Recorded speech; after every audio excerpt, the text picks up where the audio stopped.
book tries to relate the psychiatric problems of the Western society with the fact that it says psychiatric problems are increasing much faster in poor-keeping countries than non-poor-keeping countries. I mean, who is the author of this book? Dr. S. Dr. S. Sayyid Farouk Ahmed from? I know that. Dr. Khal's brother.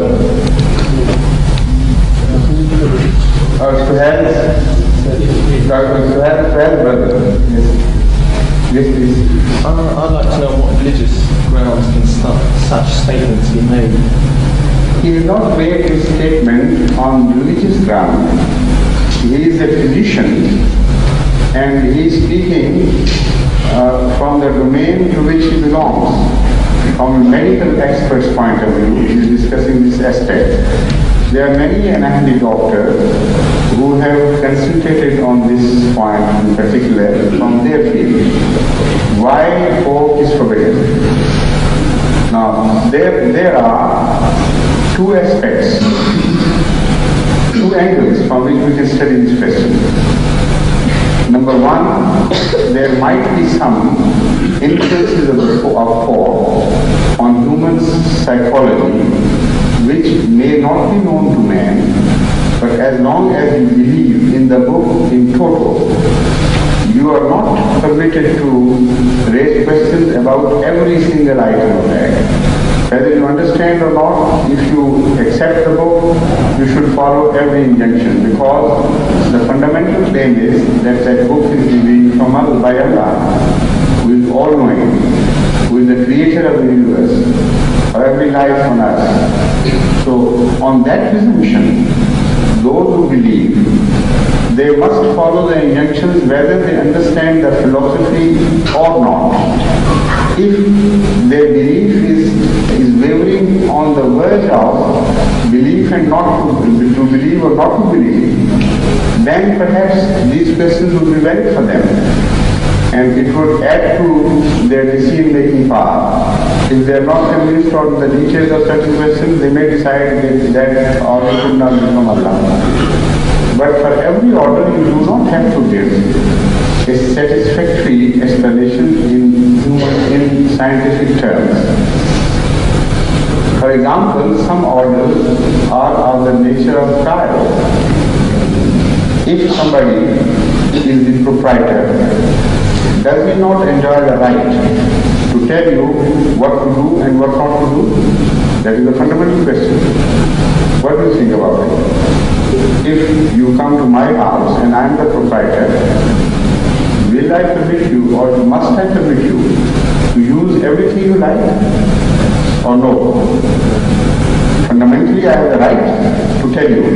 So to establish the right of propriety, Allah has been telling, eat of everything except this, eat that and not that. And this is the first lesson of the Bible, which says that Adam was told to eat of that tree and not to eat of that tree. So this is to establish the proprietary rights. This is why in every religion, the list of those things which are forbidden is not the same, and nor is it the same at every time. And the Holy Prophet of Islam was told in the Holy Quran the philosophy of right and wrong, and also it was told that we forbade certain things to Israelites as punishment. Even that is the philosophy. If you punish a child, sometimes you say, all right, no chocolate for you again.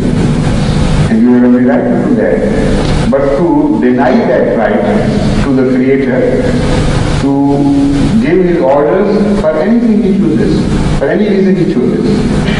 So number one, this question is invalid. Why should God forbid a certain thing which He has created? He knows better. There may be so many reasons.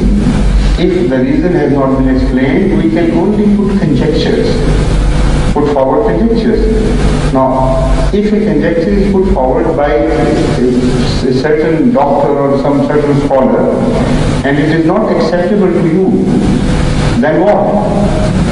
The point is, it was his conjecture. The Holy Quran didn't mention it in so many words.